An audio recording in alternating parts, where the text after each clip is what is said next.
honing some knives. We're gonna break down the chicken. We're gonna do the chicken. And we're gonna make more kimchi. Chicken chi. Chicken. Kim chicken. Kim chicken. Are we gonna do that? We're gonna do improv song thing. This is great. This is great. Enough horsing around. We need to prep for some chicken this week. Okay, so it's prep night, which means we need to break down the bird into its individual components, make some stock, and we're gonna make some more kimchi this week. So I'm gonna be on kimchi duty. Bryn's gonna be on chicken duty. All right, basically what we wanna do is expose the joints on the legs, it over, and this is one of the grosser parts. You're going to take the joint and pop it out of the socket. So like if you popped your hip out of its joint, which is what this is the chicken's hip, this is what you'd look like. Oh. So that's a whole leg. We're gonna separate the thigh and the drumstick. So we're gonna pop that joint again. I've never found one specific direction that worked for every chicken, but I can feel the bone now, right there. I'm gonna make a little incision. Try and cut straight through. There we go. I'm also gonna debone this thigh because we're gonna use this for some fried chicken. So better now than later. Yeah. Save ourselves some time when we're ready to make dinner. I'm just scraping down the side of the bone until the meat detaches from it. I'm over here crunching away at some cabbage that we had from last week, actually. We had some extra, so we're just going to use that this week for our kimchi. We drained it from the water, and now I just added a bunch of salt, and we're just going to like massage that salt into this cabbage and let it sit. So we got a few dishes that I'm pretty excited about this week. As usual, there's a few that I'm just like over the moon about. One of those is gonna be karaage. Oh yeah. Which is my favorite form of fried chicken. It's a Japanese fried chicken that is marinated in like a blend of soy sauce and sake and some aromatics.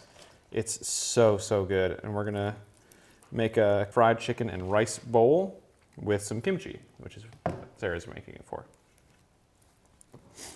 But since we have some pre-existing cabbage that is gonna go bad anyway, it seemed like a great time to use that up. We're also gonna make paprikash, which is a Hungarian chicken, paprika, sour cream kind of dish. It's got a little tomato in there. It's got a lot of tanginess and like Eastern European style flavors, which I'm very into. It's not something I come across very often, but I'm gonna leave the wings on because I'm gonna use those to make our stock. So we made a whole video on like stock making. This I think is the, I don't know, maybe the more traditional way to make it, which is like using the carcass of a chicken after you've taken the meat off and some aromatics and keeping it really simple. And I have moved on to grating our carrots for the kimchi. So we're just gonna grate half a carrot, and the other half we're actually going to use for our stock that Bryn's These are synergistic breaking down dishes. Yeah. So this will go in stock. So right now I'm cutting along both sides of the breastbone to take the breast off. I like to leave all the skin on because I like cooking it that way. I think it adds a nice flavor. I also like the texture of crispy skin. Sarah does not, so I eat her skin. Oh, that sounded terrible. You eat my skin? Oh, I eat the skin off of her chicken breasts. Oh. Hello, Clarice. Okay, I'm just moving on to scallions. We're gonna throw some scallions into our kimchi. We're also going to use the scallions in our stock, so same thing again. Cutting. We're gonna use the green parts for our kimchi, so doing about 2-inch, I don't know, 2-inch-ish. Basically exactly like I did in the last video. Yeah, last time. And then, you know, leaving the other half for the stock. All right, so now we've got our carcass with the wings left on, 2 thigh bones. Everything else is broken down into the individual component parts. I'm going to not do this with my chicken hands. Yeah. And I am just working away at getting some nice ginger coins for our kimchi. First things first, I'm gonna steal one of these gloves. Oh, go for it. Since I just washed my hands. Yep. All right, so actually we wanna put our aromatics on the bottom because if you cover them with the chicken carcass, it holds them down so they don't float to the surface, so that when you're skimming, you have to deal with them, which is great. I'm going to be making our porridge next for our kimchi, using some rice flour. This is mochiko, and just a little bit of water. I'm just adding enough water to cover the chicken carcass by about an inch, maybe a little extra. You got this bad boy covered by a little, just over an inch. Get some heat under it. Let's add some peppercorns to it. And then we just want to bring it up to a boil. All right, so we need to split one of these still. All right, I'm going to steal your knife. Okay. I think you're done with it. And then Ooh. I think that this one will be better cut in half. So we'll leave the bulk of it for our paprikash, and then take the small part and cut it up into bites for our Caesar salad. So this will be paprikash, Caesar salad. This breast is for our chicken and mustard sauce, karage, and then we're gonna actually poach these in our stock toward the end and use those for our abgolemino, which is a Greek egg and chicken and lemon dish. It's so good. My arm's getting tired. You're doing a lot more work than I was doing. Oh, it's lumpy. I know. I might have to start Kill it. over. Yeah, you're starting over. Womp womp.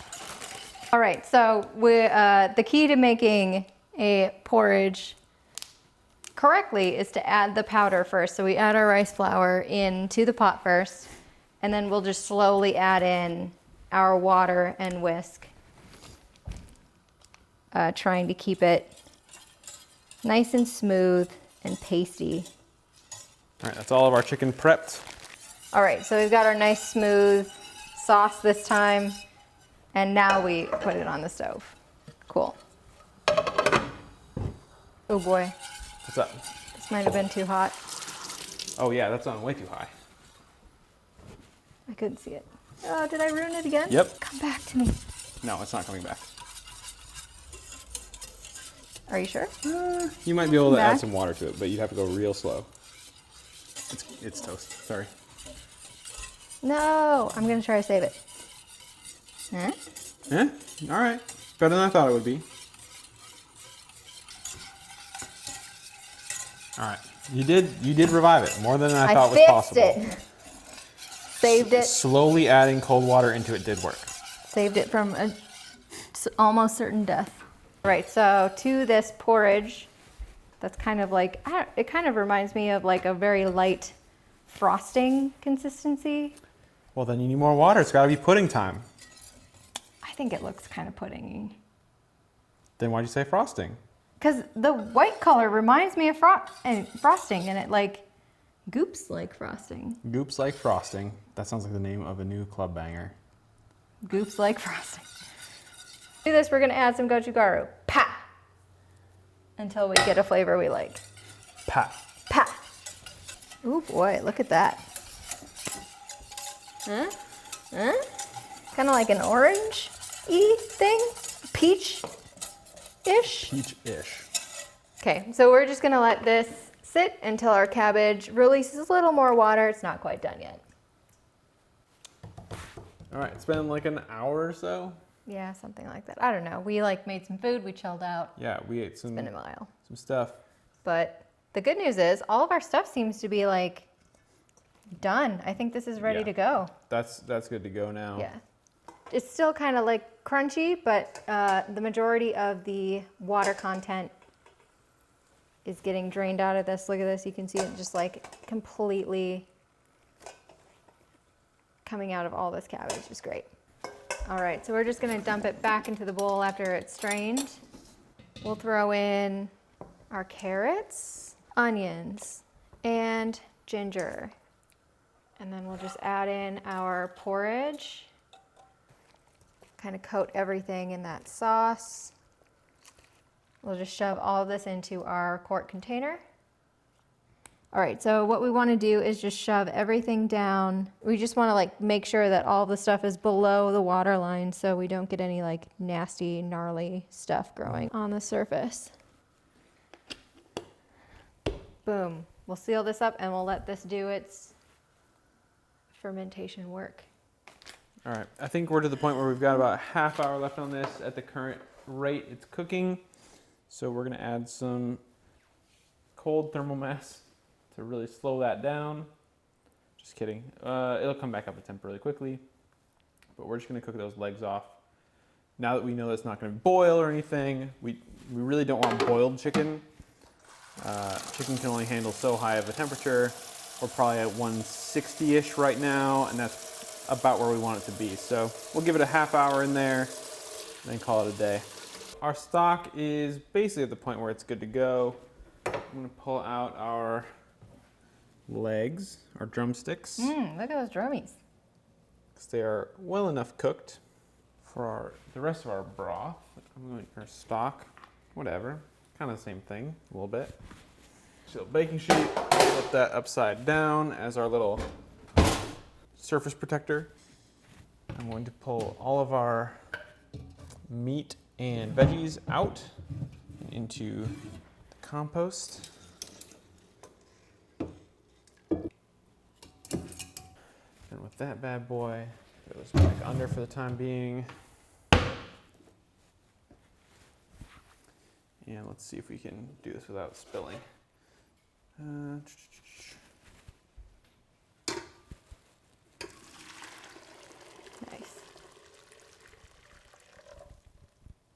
All right, so we've got 3 or so liters, which is perfect for what we need for this week. We wanted a little more than 2. 2.5 would have been great. 3 is even better.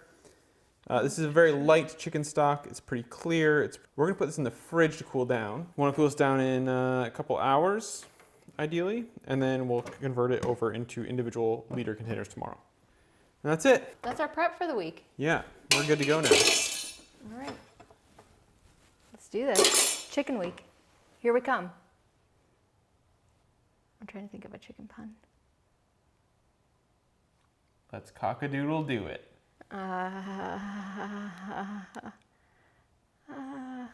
Okay, couple really simple components to this dish. We got our croutons, which are, we got some bread from our friends at Acme over there that we let go stale by mistake. So croutons it is. Yep. We've got some romaine lettuce. We've got our chicken that we're just gonna sear lightly. And then we're gonna make a kind of mayo-y dressing. These are basically mayonnaise with lemon, garlic, some cheese, and most importantly and most controversially, anchovies. Cool. Should we make some food? Let's do it. Cheers. All right, I'll get crouton dirty. Crouton dirty? Crouton dirty? Crouton dirty. I'll get, I'm on I don't know what just happened. I'm on crouton duty. Crouty? Crouty? Crouty duty? We only need the 1 egg for this one. So we don't need a lot of this. I'm gonna preheat the oven actually for these croutons to 375. You want to tear it with your hands, Sarah? What are you doing? I can't tear this with my hands. It's too dense. Your little baby hands? Yeah. You just gotta go for the full like Hulkamania, just like. It's tough, right? No, it's not. Well, I'm gonna, how about I like pre-slice? Let You me and do your it. baby hands Let me do it. can't Let handle me the do truth. Oh my God. Let's get some lemons going. Need a little strainer. We're gonna use Sarah's little spoon or fork trick from the other night, but this time we'll do it right. What? How dare you?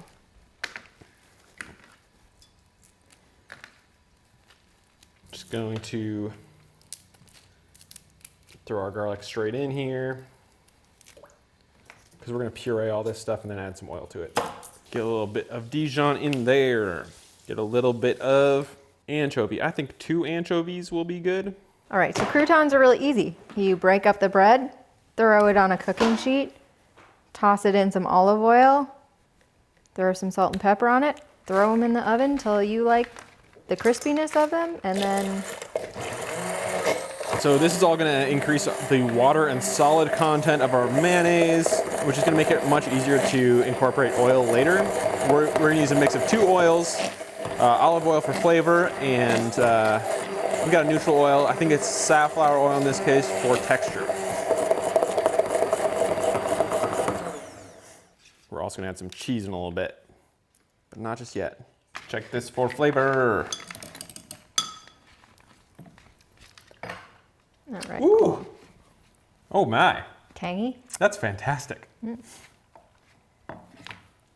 Got it in one. When you're winging never it, happens. it's not super easy to get it in one, but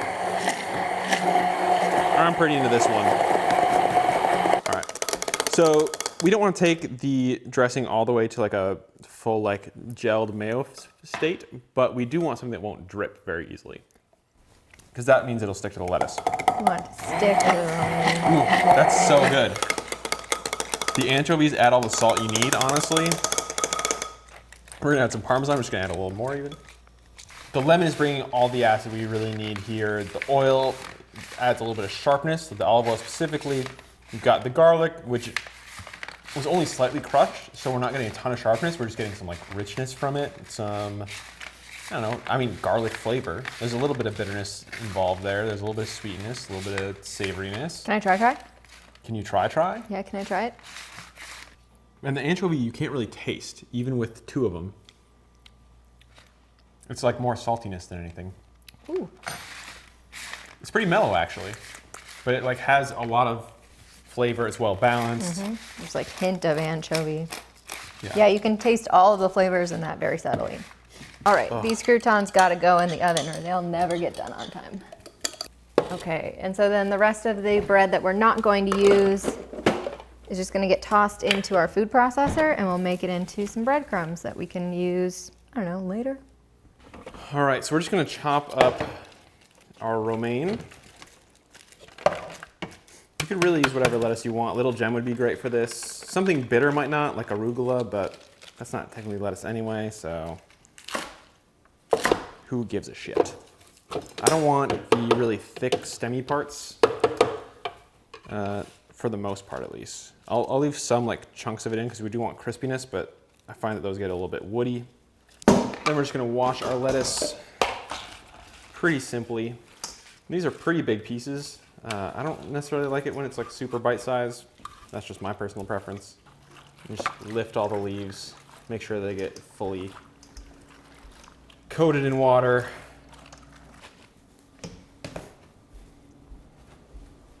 There's a good amount of dirt in there. Oofa doofa. Once we've got a nice empty spinner, just like to pump it up and let it run. All right, and now we've got some nice clean lettuce to work with. All right, I think it's chicken time. Should be. I think the croutons are gonna be a minute, but I think by the time you're done with the chicken, we should be done with those. All right, so we're just gonna keep it simple on this one. We only have a small amount of chicken, so we don't have to spend a lot of time getting the heat to penetrate, but we do want it to be nice and dry when we start. Since I've got chicken hands, do you mind salting and peppering for me? Sure. Do you just want me to salt and Yep. pepper right on your hands? Yep. Great.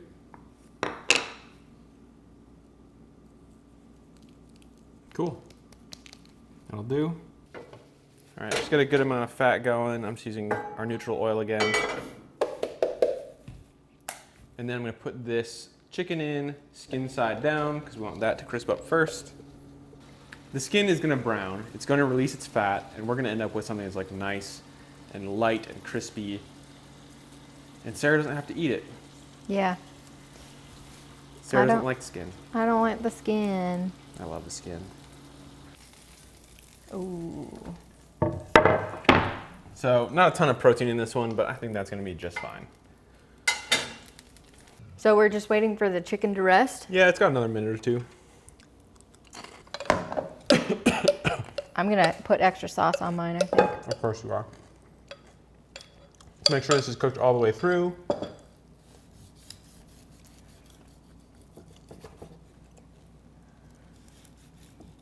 Nice and white. Nice and white. We're good to go. Well cooked. Not stringy. Nice and juicy. Couldn't be better. Alrighty, so there we go. We got, in just over 30 minutes, a beautiful chicken Caesar salad. Very classic, maybe a little less chicken than you'd usually expect, but honestly, I think that was for the best. So how do we feel about this particular salad? I think this particularly is one of our better chicken Caesar salads we've made. The croutons are nice and crunchy, but they're not too crunchy. The chicken's on point. The chicken's awesome. So good for something so simple. Mm-hmm.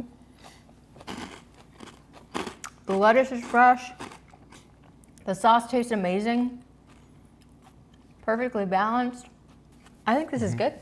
This is really good. And considering it was so hot today, we were outside all day, got a little bit of beer to top it off. Now that you've admitted to being biased, I want to know how good of a dish it is, though. Because I'm always down for this? No, because it was the perfect thing for this day. Oh, I What see. is it in the grand scheme of things? So, how many dishes composed entirely of sauce mops would you give this? Out of 5? Out of 5. Out of 5 sauce mops. And I want to clarify our scale a little bit. We got 1 to 5, because 0 is not food, it's poison. Literally poison is 0. 1 is would not finish. 2 is would not make again. 3 is, yeah, sometime, but like probably want a different recipe, maybe. It's like okay, right? Sure. Want to improve on it. Needs improvement. Is that better?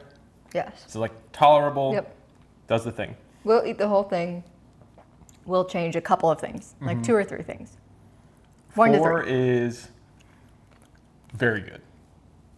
Like solid. This is the move by default, right? Like this is how I'm going to do this in the future. And then 5 is like perfect. Oh my God. Heavens part. Clouds open. I'm making this all the time. Yes. How can I cram more of this into my body? Sure. To me, in general, a Caesar salad is like a solid 4 dish. Like, there's nothing in this that I would change, so I can't give it a 3 because I don't have improvements for it. I really don't. So this is that's like the quintessential 4 then. Yeah. It's like I don't have improvements for it. It's not like game changing, Yes. but it's solid. Yes. Okay. I think it fits this specific time of year and this specific day for me. Like today, being outside, being really hot all day, I just wanted something You're refreshing. hot all the days. Oh, babe. So I can't give it a 5 because this isn't one of those dishes that I like have to have every Wednesday. Like every Wednesday night is dedicated to some sort of like Caesar salad. Every Wednesday is the pinnacle of your like Yeah. scale. Okay. Yeah. All right. I mean, like Friday's always like the night when I want to have pizza, right? No, you've never said that to me in your life. What? I've always felt that way. How did you not know this? I know, but I'm an adult. Like, I can't live on just pizza every Friday night. I know that. But if I were to have a specific day for a specific time, if I were to have a specific food for a specific day, pizza would be Friday night. I just wanted a straight answer about how you feel about the dish, Sarah. Not a diatribe on which day it is. If you're a salad for a day of the week, which one would it This be? is a solid- Cosmopolitan wants to know. Solid Wednesday night. Okay. What about you? Out of It's definitely like a Tuesday for me. really a Tuesday that low? That Why is early? that low? I mean, that early in the week. I need a Tuesday pick-me-up. Okay. So out of all the Caesar salad dishes and all the Wednesdays of the world, what do you rate this Why did I dish? have to walk into this one? Why'd you have to walk into this?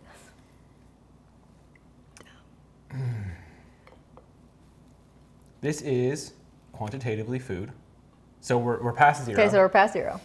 It is a good salad. So I think we're in 3 land. Or does that mean you want to change stuff? I think. This is a good default recipe. So it might make a 4 for me, though there are things I'd like to change. I'd like to make the dressing a little more interesting, I'm thinking like preserved lemon would be kind of good instead of like lemon. Get some spice in there, get some like saltiness, some heat. Like just take it in a different direction. It is really well balanced, but it's very default. So I like that, but I might just like want to put a twist on it next time. Okay. So I can't say like this is the one I'm going to stick with. So I think I'm probably like 3.5, 3.75, somewhere in there. 3.66, you know, repeating. I think I'll say 3.5 just for convenience sake. It is good. It's not going to be my default recipe. It's just too, it's fine. Like this is the way I know how to make Caesar salad. So it just already is that thing, I guess. But I think we can do better. It is well seasoned. It's well balanced. It tastes fantastic. Love the freshness, especially tonight. The croutons are the best we've ever had. Like we always overcook them apparently. We nailed it. That's great. I like the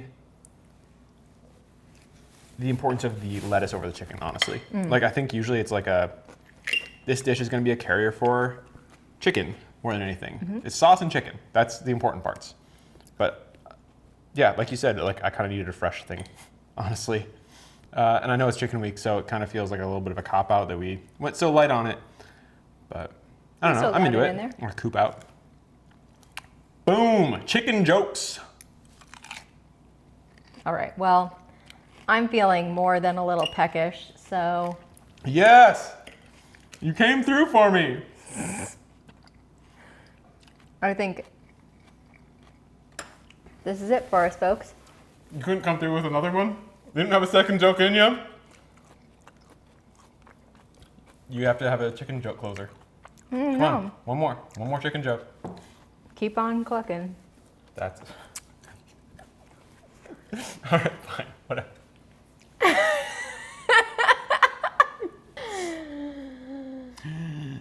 What are we making tonight? We're making avgo lemino. Okay, what does avgo lemino mean, Sarah? Eggs and lemon. There we go. That's it. Egg and lemon. So we're just gonna cut this in half, smash some lemon onto it, and call it a day. There's some eggs, Nice and maybe easy. in a skillet. Yeah, no, it's a little soupy guy. It's gonna be a soup. It is a Greek lemony soup. Yummy. I think there's actually also a sauce called avgo lemino. I think it might be one component of it is avgo lemino. We'll see. I don't know. I'm not a Greek expert. It's all Greek to me. But seriously, it's delicious. So we've got our chicken drumsticks from the other night that we braised briefly or poached. And then we've got our chicken stock as well. So we're gonna use 2 quarts of this. We ended up with 3.5 quarts, which is like a lot. Yeah. And it is very light. It's not intensely flavorful. There is definitely a chicken flavor there, but it's like not a lot. But that's okay. Because what we needed was something that was better than water. And we got that. All right, so first things first, we're gonna melt down our chicken stock. Time check. Oh, yeah. 8:49. Oh, it's a we're late eating one. very late.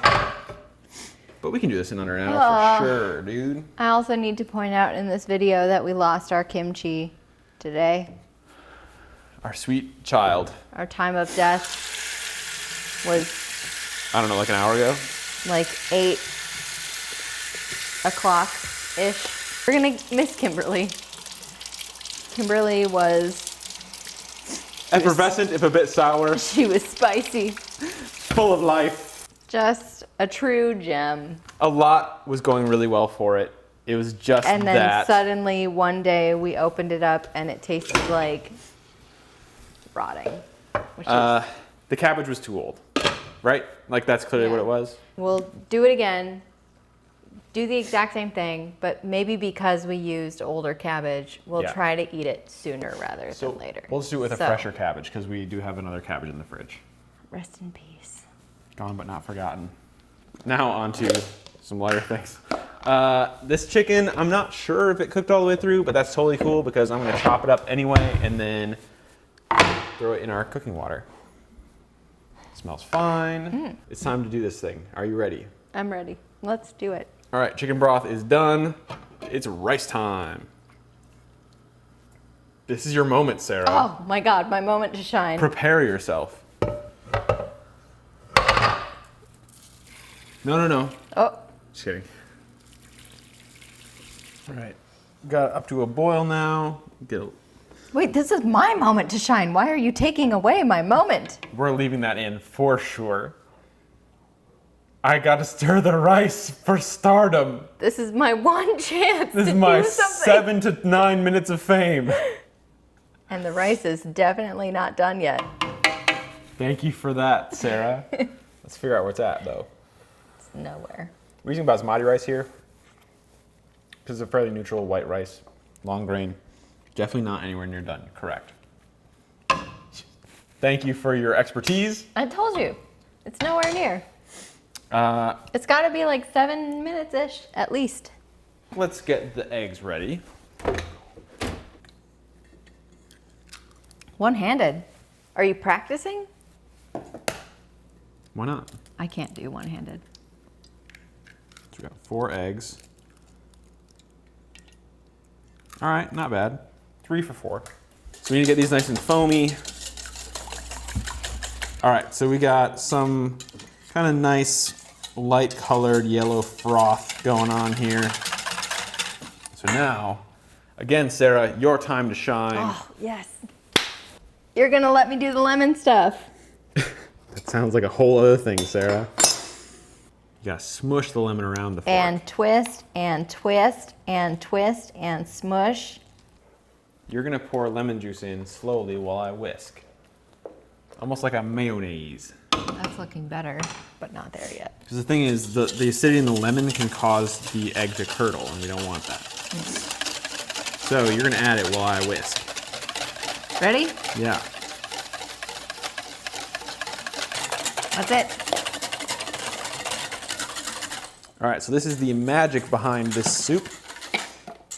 Our egg, we're gonna temper, but it's basically going to thicken our soup, while the lemon will add all the fantastic flavor we need. Oof. We want this rice to be basically al dente before we start adding things in. And we're there. Mm-hmm. So. Yep. Perfectly al dente. Very good. I'm gonna take a ladle. I need a little, like a half ladle first, just the liquid, please. Okay. So we're slowly adding our hot stock to basically prevent the eggs from curdling, because distributing it in the cold eggs will warm up the eggs without allowing them to cook fully. Our stock is now pretty starchy, which is going to give us a lot of body down the road. We basically want to do, 2.5 ladles. Okay. Our egg mixture should be too hot to touch by the end of it. Super, super simple. Nice to have an extra set of hands, but no big deal if you don't. You can just put the bowl on a wet towel to prevent it from slipping around.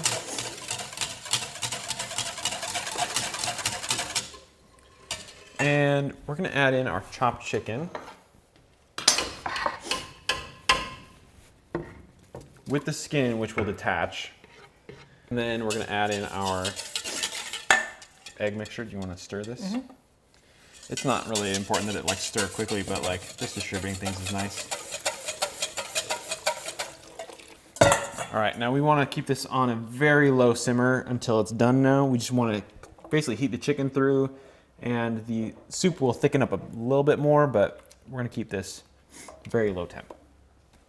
We do want this to be quite lemony. I think lemon is the main flavor I want, followed by a little bit of chicken. We'll also be adding some herbs later that will help kind of develop the flavor, give it a little more complexity. Mm. Yep. It's chickeny, it's lemony, it's dense. Dense? It's got some heft to it. Yeah, it's not like a watery soup. Sure. Usually we would use fresh herbs for this, but I think it doesn't really make sense to buy herbs at the moment, from my perspective, especially if you're trying to stay in and not go shopping a ton.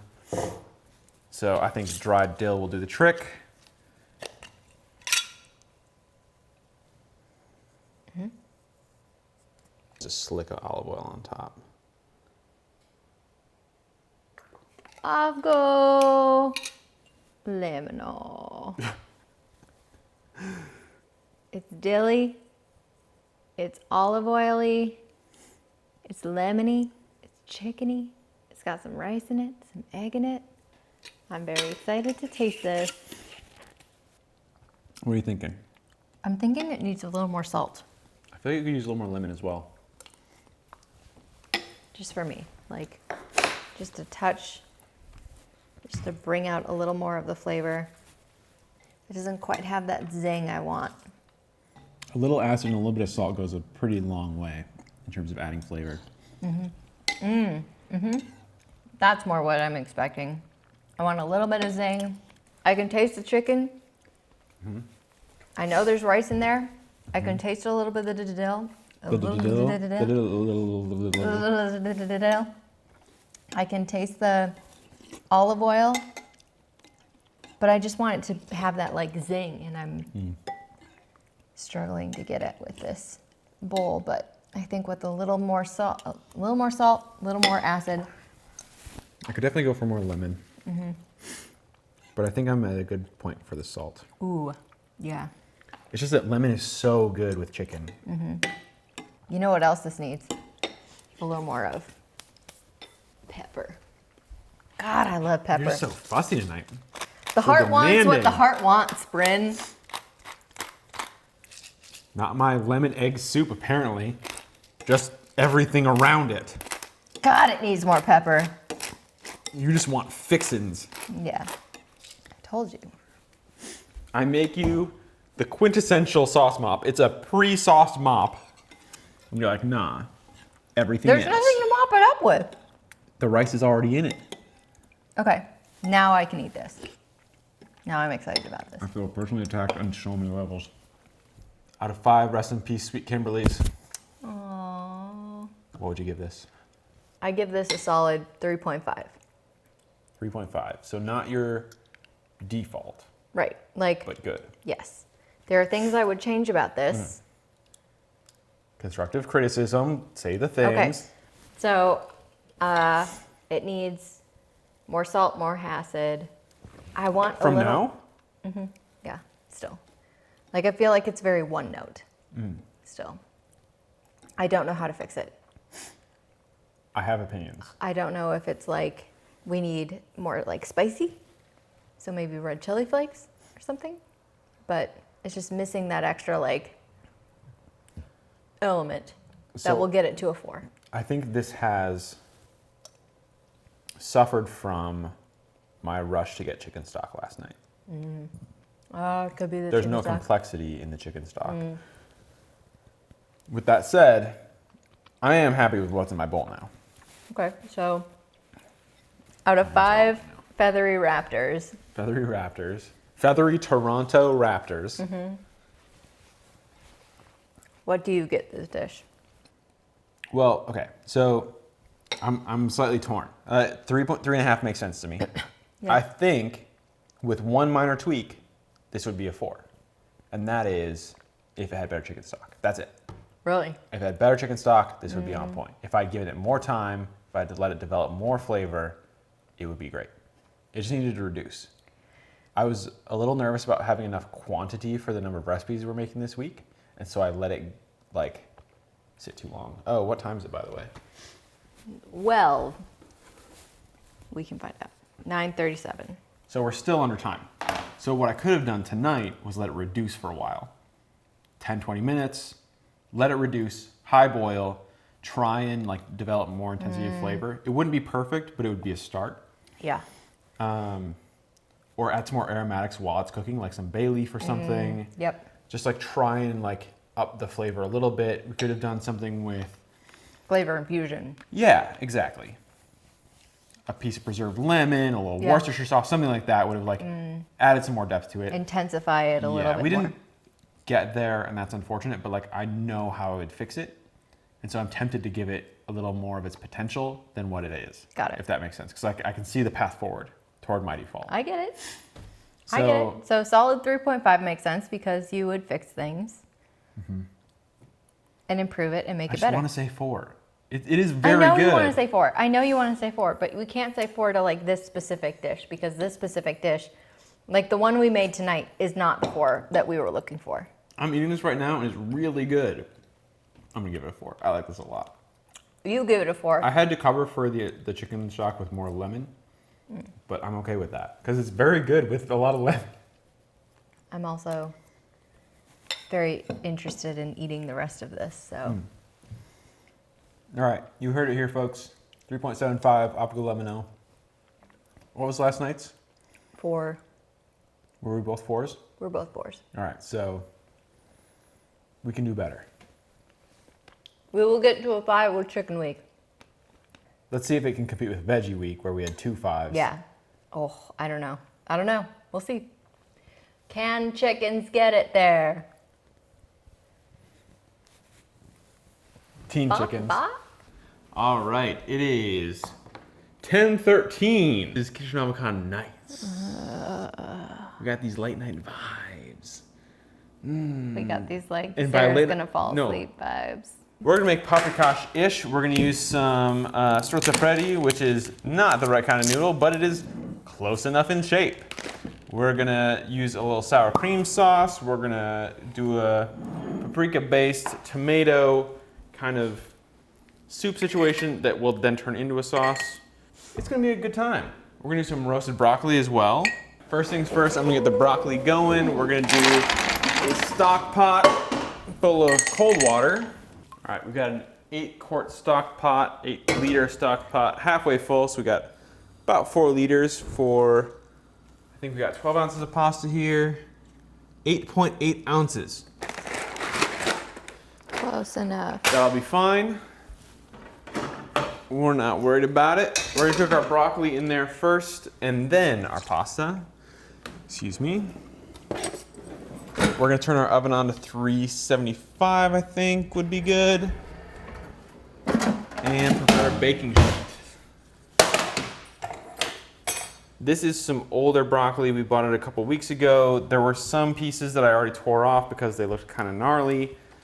Just on the outsides. And I'm just gonna remove all the leaves. And since it's older, the outside gets a little bit woody, so we're gonna peel that off just a little bit.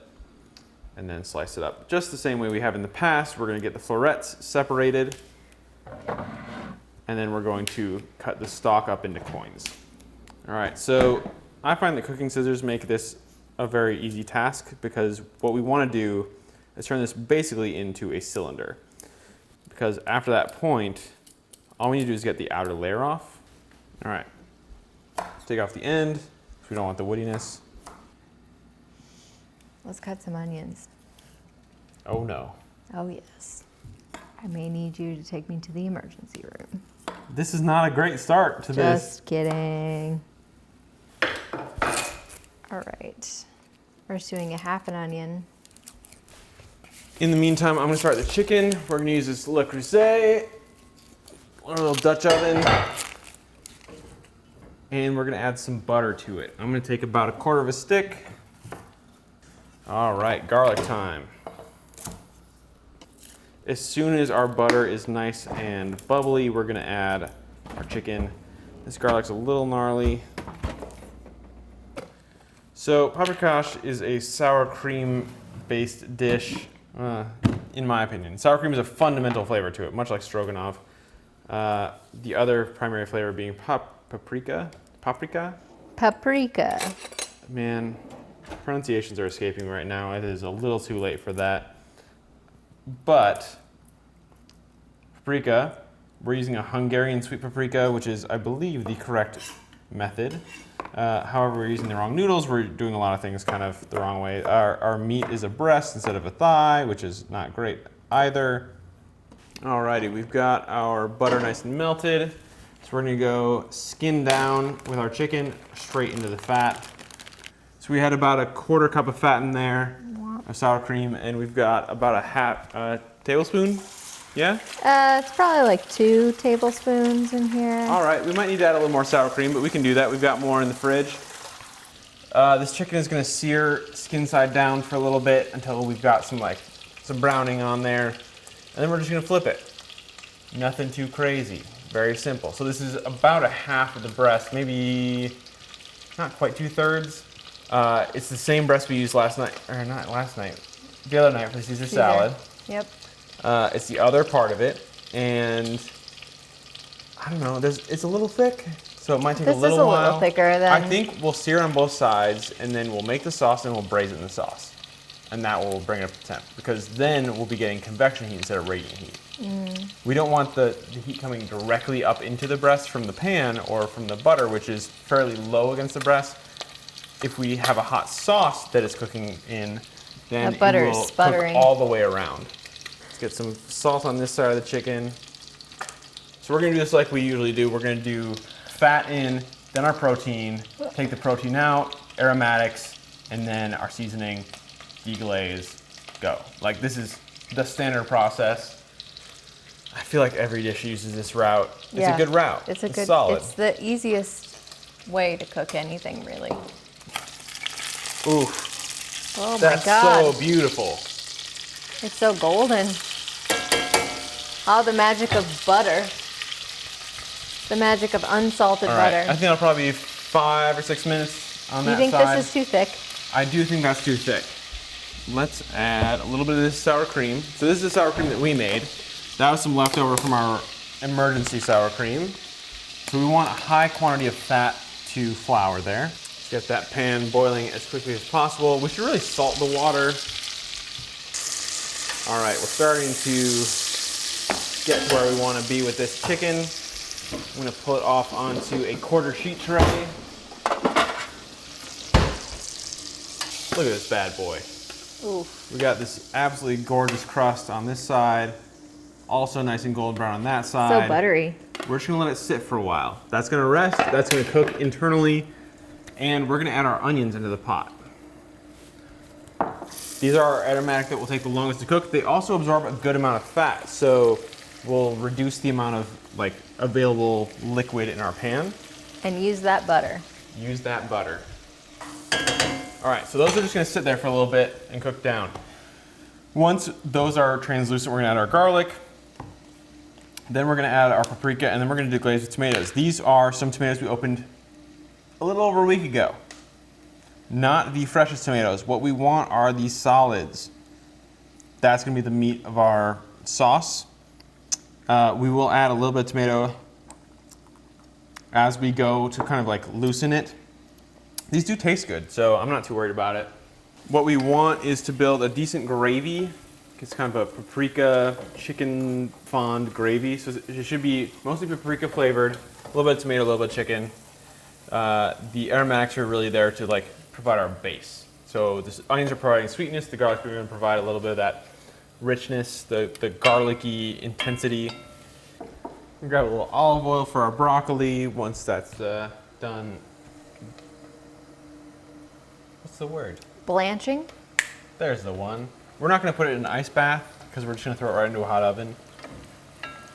But yeah, it is a blanch. Thank you. Such a blanch. Golden girlsing. Can you name all the Golden Girls? Bartha the Bardbark. B. Arthur, Rose, Blanche, Sophia. Dorothy.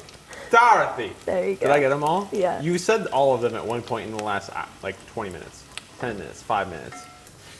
Now that our broccoli is cooked through, we're just going to pull the whole situation out onto this pan. The situation. The situation. Olive oil. We need salt. Then we'll take our tongs, toss that around, and get that into the oven. In the meantime, we've got now this boiling broccoli water that we're going to throw all of our noodles into. Because what is paprikash without a shit ton of noodles? And broccoli water. Let's also add our chicken breast back in so that can start cooking in there. This is gonna be like paprika junk food edition, and I'm so here for it. Look, our sour cream mix is 62 degrees. Oh good, I want it to be room temp. Let's check the temperature of the butter. 69. Nice. Please get out of my stuff. Let's check the temperature of your Nope. drink. So what the flour and the sour cream is going to do is when cold sour cream hits hot liquid, it separates. the flour is not only going to thicken our sauce, it's going to prevent it from separating. And we're going to end up in a really nice, smooth, beautiful place. Do you want to stick your probe? Oh yeah, I want to use right my into probe. the chicken, right into the middle of it.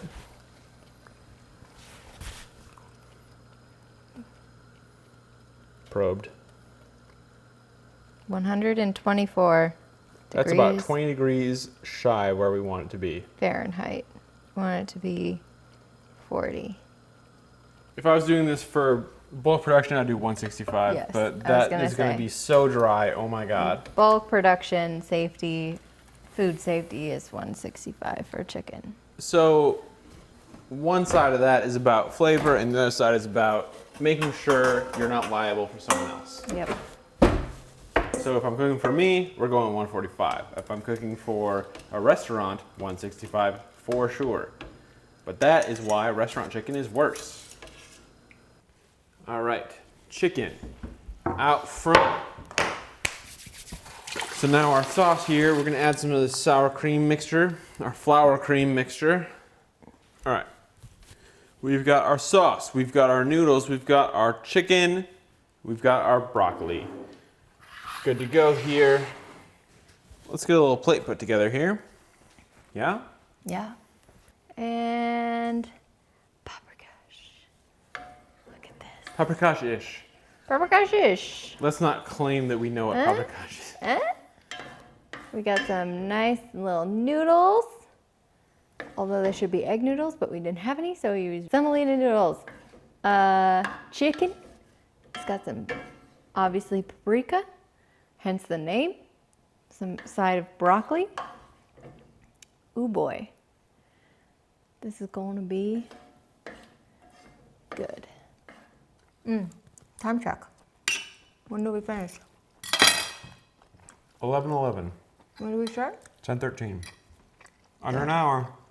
We did it in under an hour. Now, was it worth it? I think broccoli was a very good choice for a side for this. Why's that? Because I think it kind of balances out the creaminess. Broccoli has its own flavor, but it's not demanding of your attention. Broccoli's a little soft, probably from the boiling. Yeah, I could have done with a little crispier broccoli, but I love that the paprika is there, but it's not dominating. For me, the sauce is a little thicker than it deserves, which I think means we put a little too much flour in. Likely. The tanginess is supportive of the richness of the dish, in my opinion. It helps balance it.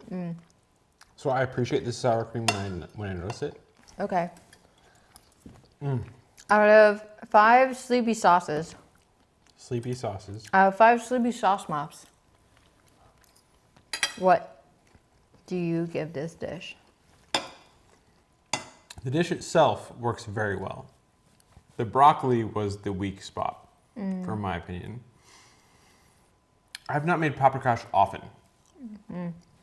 I think we did it twice before this. Yeah, it hasn't been a common dish for us, but it's one that we usually enjoy. Yep. This stands up to that for me. I would call this easily a good default for this. So I would call it at least a 4. I do really enjoy this dish. So while it's not like I need to make this tomorrow, I would say it's probably in 4.5 category, which is pretty good for a High marks for this dish, yeah. uncommon dish. It might be because it's 11 o'clock and I was hungry. That could be a So factor. I'll admit my bias. But I think this is a 4.5. It's pretty solid. Okay. What do you give this dish? Okay, so I'm exhausted. I'd much rather sleep rather than eat right now, but Hurtful. the broccoli's doing it for me. I like this. Interesting. I like this veg. I think it could be a little crispier. I'm gonna give this a solid 3.5. It's not a 4 for me, I don't Okay. think. And I think part of that is because The sauce is too thick. it doesn't have the zing I want from this dish. I want it to have that acidity that it's missing. So for me, this is a 3.5. I will eat this dish I'll probably devour this dish after we're done recording because I'm a goddamn lady. But but right now, I'm gonna give this a solid 3.5 because we can improve it, we can make it better. But I like it. Like, try that. It's I so like good. that. I like that paprikash is like even a thing that we attempt to make. I feel like a year ago we wouldn't have even known to try to make this. We've made it twice before a year ago. What are you talking about? I feel like 2 years ago we would have never even tried to make this. So I'm glad this is even on our radar. What would you improve other than acidity? Acidity, straight up, yes, good, great. What else would you change besides acidity? You know I'd rather go for like potatoes than noodles, right? So like for me, I think potatoes would be a way better. Boiled potatoes would be a good like standard option here. Yes, I think potatoes would be awesome compared to noodles for this dish. I would crisp up the veg a little bit. I think I would stick with the broccoli. I really like broccoli for this. But I think it needs to be a little crispier. And I think, yeah, I think I would do potatoes. I would do crispy broccoli versus like the boiled broccoli and change the acidity. Those are the 3 things that I would change about this dish to make it like a 5. If we had that, solid 5 dish. Would you add more tomato or would you add like lemon? Would you add distilled That's a good vinegar? question. Would you like what is I the think I would acidity? add like some sort of vinegar to this Okay. because I don't think tomato's gonna cut it. So no boiling the broccoli, no blanching, No, just straight don't in the oven. blanch. Just throw it in Get there. it Give me, crispy as give me hell. some crispy. Maybe even throw some lemon on that, Okay. right? And then when you're eating it with the dish, you've got a little bit of lemony acid. That would do it for you, you think? That would do it. All right. You hear it here. That would get you to a 4? Solid 4.5? 5. 5? Solid 5. That would get you to a 5. Solid 5. That's what I want from this. All right. We got our path forward. Well, Time to eat all the rest of this. time to go. And then sleep. I'm very tired. Oh, sorry. Feeling better tonight. It's not 10, so I'm here. I'm here, I'm present, I'm with it, not tired, very awake, very hungry, very ready to make some mustard chicken. Mustard chicken. Chicken in mustard sauce. We'll do a little bit of roasted Brussels sprouts and some mashed potatoes and make a nice little dish out of it. It's gonna be good. It's a creamy wine sauce. What time is it? Dope as hell. It's 7:30. 7:30 PM. Ooh, it's dinner time. Here's your pan. Thanks. I'm gonna get the water going for our taters first thing. I'm just gonna cut the potatoes and toss them right in the water, and then this water is just gonna go on the dang old stove. Dang old stove. Why use more dishes when one works just fine? I heat up some more chicken stock we made the other night. Gonna cut off all these eyes. Chop up these Brussels sprouts. Yeah, that's kind of gross too. Olive oil on these bad boys. That's perfect. Okay. It's me. Salt and pepper. I don't really like skin on my mashed potatoes. I don't mind a little bit, but I don't want like, I don't want a lot of it, you know? All right. And let's actually get these faced down to start. Since metal's a much more efficient conductor of heat than air, that's where the crispiness is going to happen. We don't have a broiler in this oven. How did that one make it unscathed? Since we don't have a broiler, we can't really like brown them very efficiently. So this is the best we've got. And I'm just going to mise the rest of my aromatics. Now, I usually don't really do too much aromatic business with this sauce, but I had half an onion left over from something earlier, and I didn't want to waste it, so I figured what better purpose could I put it to than contributing it to a beautiful sauce. Alrighty, we've got our stock ready to go. Just set that on the back side. you want this burner? Oh, yeah. Great. It's going on. Do you have a lid? Yep. Already salted? Yep. Salted. Great. We're ready. There you go. We're gonna boil some potatoes. All right, salt. Salt me, baby. Look at you and your salt bay ass shit.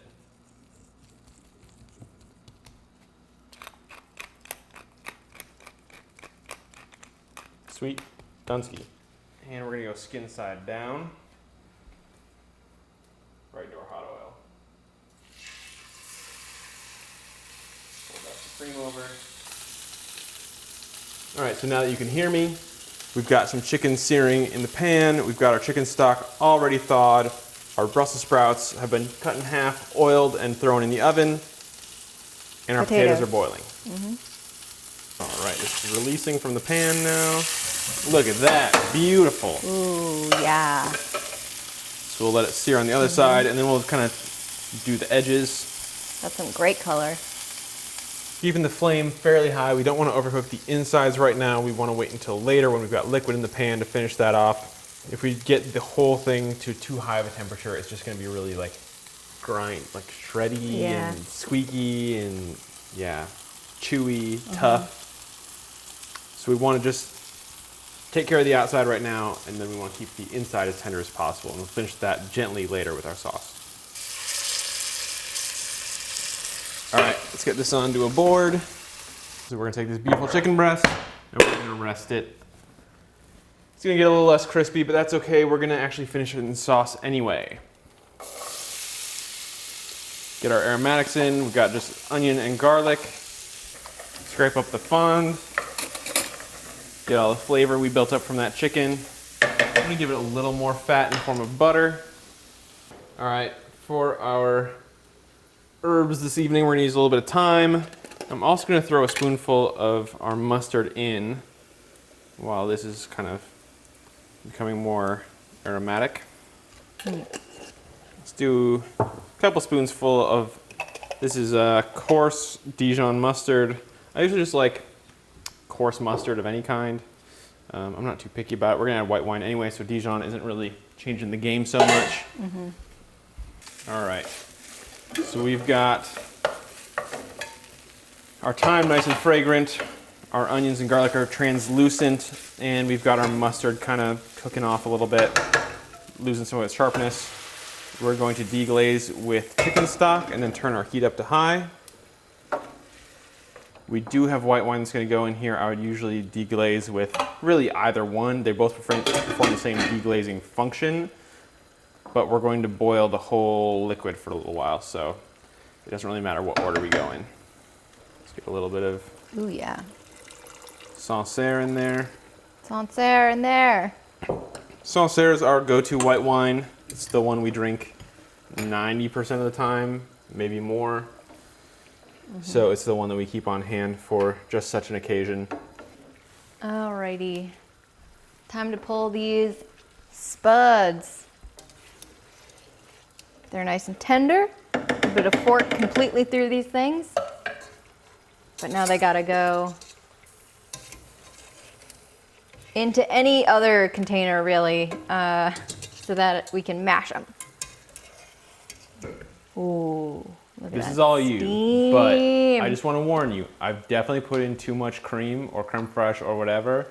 Just a little bit at a time. That's the important part. This is basically just going to reduce for a while. You act like I haven't done this before. No, but I had done it when I ruined them, so I just get nervous now. Okay. A tiny little spoon? Really? It's good enough. You're that nervous about it? You're such an asshole. I think our brussies are ready to go, so I'm going to grab this towel from you. Okay, so we need to take the potatoes off of the oven, throw them... Off of the stove. Sorry, off of the stove, throw them into another pot, and then mash them up. I like to do it by hand. You can do it however you want. If you got a ricer and you prefer using a ricer, do that. If you have a KitchenAid, this isn't a KitchenAid bowl. I just like the handle. And then yeah, you just add I like to add creme fraiche. If you don't have creme fraiche on hand, butter works just as well. Also tastes amazing. We usually use milk and cream. And Creme fraiche just like adds some like funk to it. yeah, milk and cream, also perfect. And then you just add a little bit of it at a time until you get to like a consistency and a flavor that you want to consume. See how these Brussies turned out? Oh, this guy's crispy. Whew. What a lovely crisp. Not a bad bake. So good. Let's get a little bit of cream into our sauce. It's starting to get down to the point where it's almost becoming syrupy. It's starting to get pretty thick. We've got a little ways yet to go, but we're getting really close here. And then we'll get that back up to a simmer. That's gonna reduce a little bit further. And then we can add our chicken in. Alrighty. We're gonna add our chicken breast back in. Baste that lightly with our hot sauce. All right, we've got our Brussels sprouts done. They're beautiful. However, they're a little bit too salty. So we're gonna add a little bit of acidity. I think I'm gonna make a little vinaigrette for us. That should put us in a nice spot. We could do white wine vinegar. We could do any number of things really. Even like a Dijon vinaigrette would be fantastic here, kind of fit with our whole theme, but I think that something simple like this is the way to go for tonight. Just give it a little vinaigrette, and then let's double check our flavors. Maybe a little more. I can smell it a mile away. Kind of reduces that saltiness for you. We have got a little ways to go here. So I think what I'm gonna do is finish this in the oven. Ooh. What's our oven look like right now? 400, that's a little hot for my taste. I want something a little more gentle, but I want the air around the chicken to be a little warmer.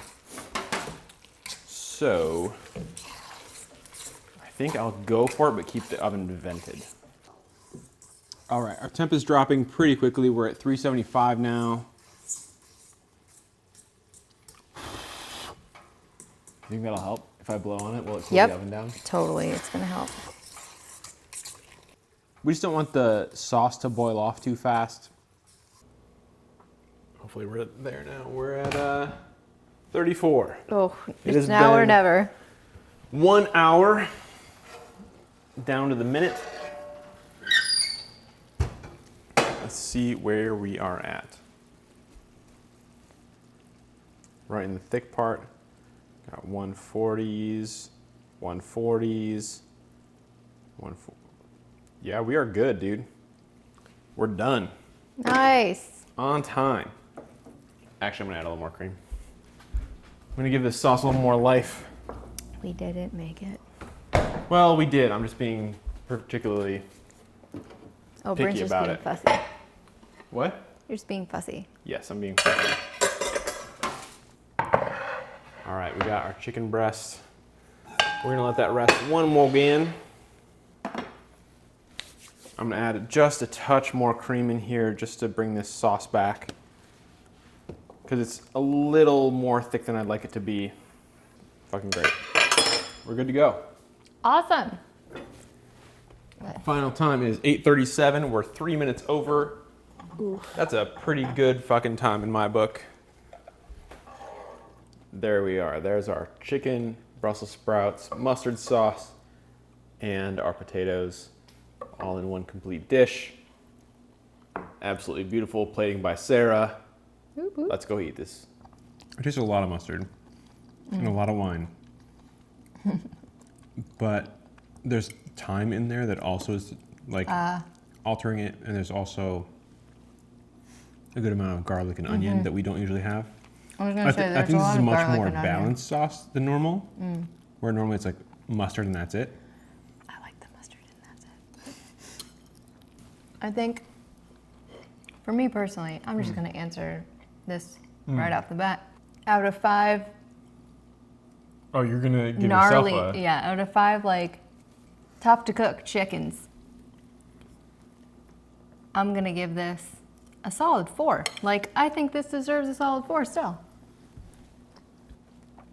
I think everything here is perfectly cooked, which is incredible for how difficult that was Right? at the end. Or like how unexpected it was, I should say. It was a clincher. A clincher? It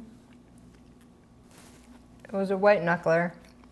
I don't think I can give this one a solid 5. I think if it was just the mustard sauce and less like garlic and onion, this would be my 5, but I give this a solid 4.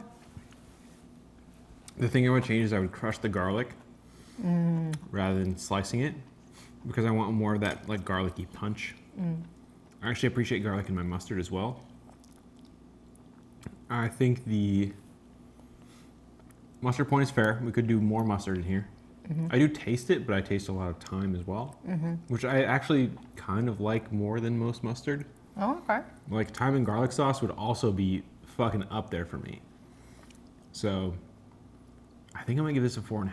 Ooh, This is a marks. little better for me than the normal mustard sauce. high marks. It's just so balanced. It's not just like one note. Yeah, things I would change to get to a 5 would be a little more mustard.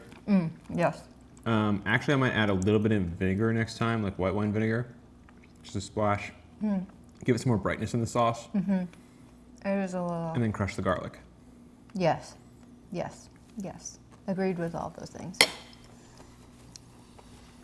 But yeah, this is one of my favorite meals. I get really excited about this meal every time we make it, so I'm in a good mood. I'm happy. I'm ready to eat this off camera, All right. so I don't have to be polite. See you tomorrow for our last one of these. Oh my right? God. Yeah. We made it. 4 karage. weeks. 1 Yeah, month. 4 weeks. 4 different types of dish. This is our last one. Yep. See you tomorrow. What time is it? 8:13 p.m. It's a decent time for dinner. We're up to our final meal, karage don. This is based on a dish we've had a handful of times at a spot in San Francisco called Iza Ramen, where they do little pieces of Japanese fried chicken, some kimchi, some rice, some mayo. It's so good. Very good. So we've been kind of copping that for a while, and so far so good. I feel like we're dangerously close to jinxing it because it's the last one and it's something we've made a bunch. So like, of course it's gonna be like over the top failure or something. So Yeah, I'm it's a little gonna nervous. fail miserably. But we're gonna do it anyway. Let's jump into try. it. We made our kimchi again. But it's kind of hot, so It's very spicy, but it's also like room temp Yeah, because it which just is got done fermenting. So we need to cool it down fast because cold kimchi is just better. so in the freezer this is going to go, like immediately. For just a little bit. In the meantime, I'm gonna start marinating some chicken.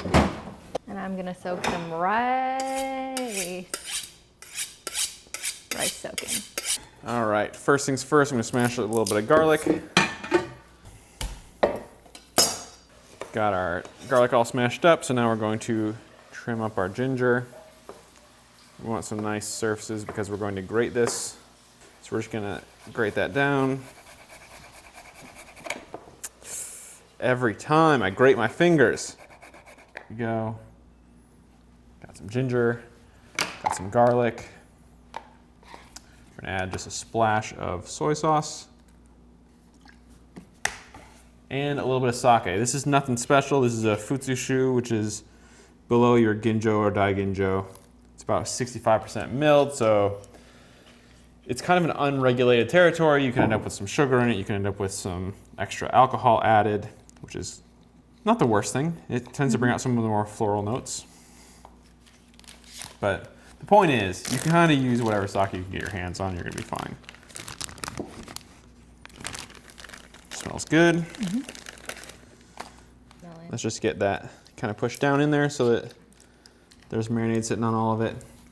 And then we're gonna let this sit as well. So while that's going, we can bring our oil up to temp, get it stabilized, move things forward. All right, we're gonna aim for 325 for our first fry. We're gonna do 2 fries, which tends to get us a crispier result, if you remember from our pork katsu. Big old thing of grapeseed. We're gonna go for the exact same kind of process. We've got some grapeseed oil here. Any neutral oil will do. I've seen peanut oil recommended. I definitely use safflower oil regularly. I don't particularly enjoy canola oil because it tastes a little fishy to me. But yeah, most neutral oils will be just fine for you. We've got just under 2 inches in there. Yeah, 2 liters. And we'll get this in here. We just want it sitting in the oil. We don't want it touching the bottom. Got 82 degrees right now, but we'll probably hit 325 in 10 minutes or so. All right, our chicken's been in the fridge for about 20 minutes and our oil's almost up to heat. So now we're gonna pull it out. Oh boy. What? What's your boy? We're making food. It's food time. We need a little bit of potato starch in a container. And then we need something to set them on, which in this case is going to be my favorite, the 1/4 inch pan. All right, take a little piece, toss it in the potato starch. Now I've seen people use flour for this. I've definitely used like a rice flour mix. I've used a flour and potato starch mix for this. Potato starch is definitely my favorite, personally, from a texture standpoint and from a flavor standpoint, and it kind of looks cool because it leaves like a little white sheen, like it's like lightly dusted or snowed on or something, you know, like that like white karage look. That's something I like, so I go with straight potato starch. I think rice flour can give it a little more crispiness, but it's a little more effort, not fully necessary in my opinion, so we'll keep it simple. All right, we're at 355. This will cool down quite a bit once we get our chicken in, so I'm just gonna drop those straight in. We've gotten just below 325. We're gonna kick that right back up. Basically what we've done is we've added a bunch of negative thermal mass, so it's cooled down our oil very quickly. All right, we just hit 325 again, but for now we're gonna take it out for just a little bit. We've got our chicken to the point where the residual heat is basically gonna cook it through, and we'll give it a couple minutes just to chill out while we bring our oil up to 375, and then we'll put it back in. That'll give us a nice extra crispy layer on top. I'm gonna skim off all the crumbs in our oil just to get it a little cleaner. Kimchi out, give it a little stir. Can I see past you here?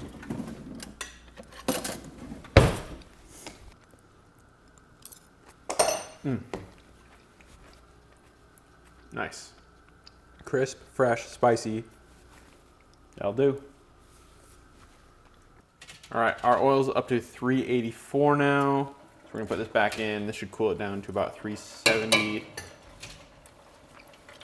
This is just gonna be our last little crisping process. Doesn't need to be in for very long, even less time than the last round. Starting to see some kind of dark brown, almost black spots. That's exactly what I'm looking for. So as I start to see them more consistently across the surface, I'm gonna pull this all out. Just want some like darker crags, higher contrast chicken. Whoa. Miss me, but damn. I think that's about gonna do it for us. So we're gonna salt our chicken as quickly as possible because you wanna do it while there's still hot oil on the surface to help it adhere. And there you go. A few pieces of fried chicken seasoned with ginger and soy and garlic, a little bit of sake for sweetness. We've got some kimchi with a nice funk, some bite to it, some spice. We've got our nice sweet and sour kind of mayo situation, and also our sushi rice. It's so spicy. Nice crispy chicken. Breading is like super glassy. So good with all the tangy elements. The mayo, the kimchi. The ginger in the chicken really comes through. Yeah. Everything is coming through really nicely. It's just well balanced. It's weird. Mayo here adds a little bit of lightness. Kewpie mayo in particular. I don't think most mayo would do this. It's kind of like, I don't want to say lemony because it's not really lemony, but it's like a sweeter It's more vinegary and it has a little mayo. more sugar to it. Yeah. Out of 5 kimchi recoveries, what would you give this? I feel like we did do 5 kimchi recoveries with this But it was only week, 2. but I think it's like, I think it's roughly like 4.5 camp. Oh, what was our time? Ooh. 9:08. We're still 5 minutes under. Great. Yeah, I think the chicken could use a little more flavor to it. But aside from that, it's like, I really like the kimchi. The rice was cooked really well, so the rice is good. Yeah, this is a solid 4.5. I would to get to that 5, I would need the chicken to be a little more flavorful. Out of 5 Sapporo-fueled suppers, what do you give this dish? We've covered that chicken's lacking a little bit in flavor. I think the kimchi is a little low on lactic acid. I think that comes down to having to alter it mid-route. There's not enough acid there. With that said, I do know how to fix it now. And the answer was, don't make a porridge, make a onion base. So those two things, knowing what I know now, easily could have a 5 in this amount of time, which is kind of a bummer. Like, I feel like that's kind of the jinx I was referring to, is like, we missed some details, or like something went slightly awry and it didn't end up where I wanted it to be. Because this is generally speaking a 5-star dish for me. This informs my new default. Ooh. It's not my new default. No. So I think it's like a 3.5. Ah. Well, respectable. I think if I made it one more time, I would fucking nail it. But this one wasn't quite it. Okay. To end this video, this whole series, this is the last night of our 4 weeks of doing quarantine dinners, where we only go grocery shopping once for all the meals in a week. And the goal of this is to make it so that you can only go grocery shopping once for a whole month of meals, if you got the storage space for it. If you don't have the storage space for it, do the week at a time. What do you think of this experiment? Is there anything in particular that you're going to take away from this Oh man, as we go into life? that's a hard question to answer, bud. I know it is. This was like very much the improv style that we usually do, where it's like, I kind of want these flavors. I see. Here's some solutions, like keep it like fresh. It's just that we took our components from like one solid piece rather than like buying them in chunks. And I'm okay with that. That's fine. A lot of things were suboptimal. A lot of things, we tested them thinking they were suboptimal and ended up being perfect, like the tonkatsu. So good. Did you learn something? I learned a lot of things. What'd you learn? You got rice nailed down. Koshikari rice. I learned how to do koshikari rice in one go. I learned that I love vegetables more than I thought I did through this experiment. I learned that we can actually like plan our weeks ahead of time so that we're not thinking every night of the week, what are we going to do for dinner? We can just use the things that we have, or we can plan ahead. Personally attacked. Honestly, it felt so good to just say like, oh great, we know exactly what we're doing for dinners, and it wasn't the same dish every night. Like, I think the way I always approached weeknight meals was just like, cool, we'll cook something in bulk and then we'll just eat it for 5 days. I hate that so much. But I think this proved that we can do it the other way. We just need to do some quick planning. And that to me was encouraging, because it feels like, oh good, it's not just like lasagna or like pasta every single night of the week. We can do a lot of variety. We just have to do a little more planning. And that feels amazing. And I feel like if the two of us idiots can do this, then anybody can do this. Top dish? Definitely that tonkatsu. That tonkatsu blew my mind and it took me by surprise. I would love to see that in a sandwich. Like, I want to do that Milk bread, with milk bread. shredded cabbage, katsu sauce, Kewpie mayo. Yep. Yeah. That one was great.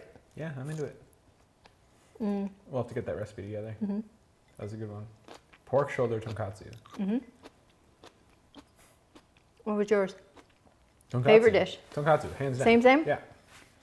Kimchi jjigae, close second. Ah. Okay, well, Done. we're done. So what are Yeah. we doing next? We've got another video in the can. We have one more of our standard videos in the can, and then I think we're gonna do, should we say? Should we not say? We're gonna do some basic cooking theory videos. Yeah. So if there's anything in particular in any of these episodes that you saw that you were like, hold on, break that down more. If you've watched one or more hour-and-a-half Yeah. long videos, you're already our target audience. Let us know what you want to see. Please let us know what we need to If break you down. see this message, in please more reach out. 'Cause detail. This is absurd. Yeah. That is what we're doing next. So Cool. Done. So that's Chicken it. week. Yeah. Complete. All the 1 4 month. weeks. 1 month, 3 meats. I don't know how many vegetables we did in vegetable week, so that one's a tough. We did a ton of veggies. But they were so good, and we Yeah. used them across a ton of other meals too. So it's been a good month of like expanding our possibilities, I guess. Possibilities. Yikes. See you later.